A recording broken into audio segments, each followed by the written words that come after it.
के बाटे दुनिया में महान वीर हनुमान जैसन। के बाटे दुनिया में महान वीर हनुमान ऐसन।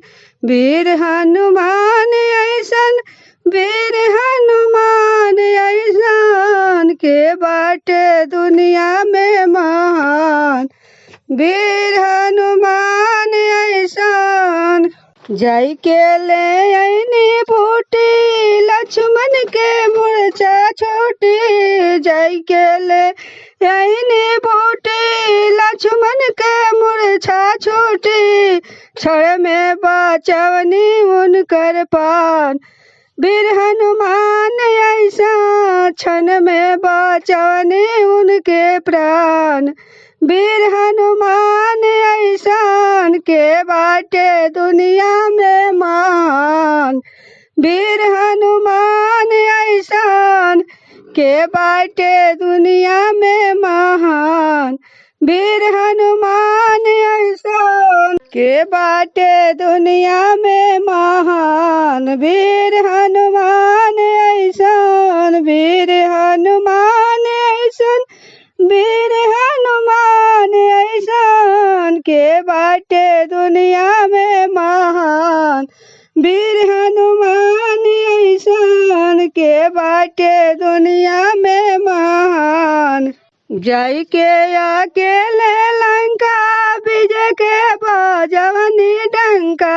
जय के अकेले लंका विजय के बजवनी डंका। नस कैनी रावण खानदान नस कैनी रावण खानदान वीर हनुमान ऐसान।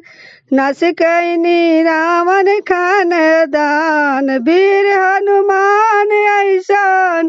के बाटे दुनिया में महान वीर हनुमान ऐसान। के बाटे दुनिया में महान वीर हनुमान ऐसान। जय के अकेले लंका विजय के बजवनी डंका।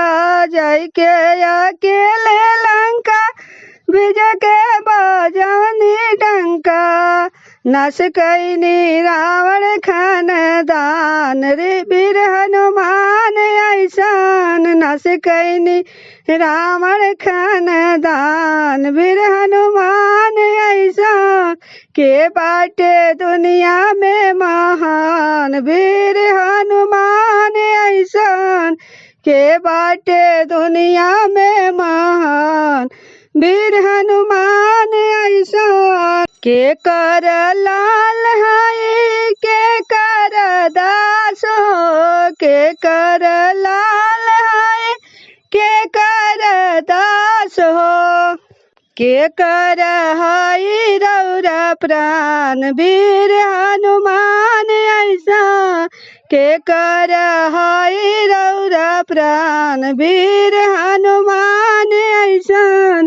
के बाटे दुनिया में महान वीर हनुमान ऐसान।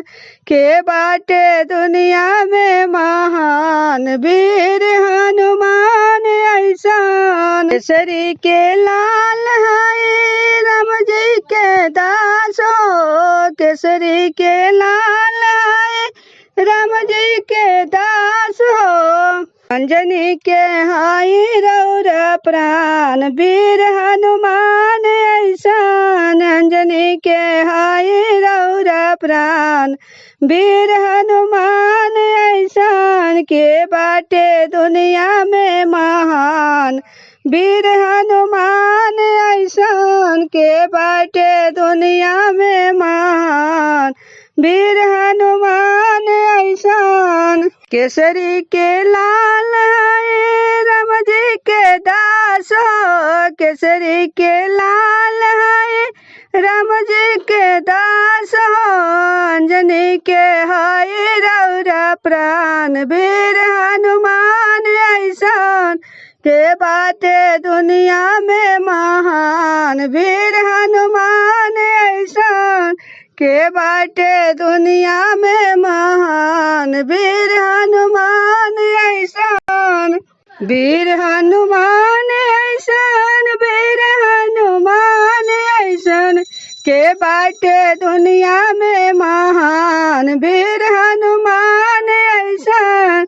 जाई के ले आईने बूटी लक्ष्मण के छूटल मूर्छित, जाई के ले आईने बूटी लक्ष्मण के छूटी मूर्छित, धन के क्षण में बचाने उनकर प्राण वीर हनुमान ऐसा, क्षण में बचाने उनकर प्राण वीर हनुमान ऐसा, के बाटे दुनिया में महान वीर हनुमान ऐसा, के बाटे दुनिया में महान।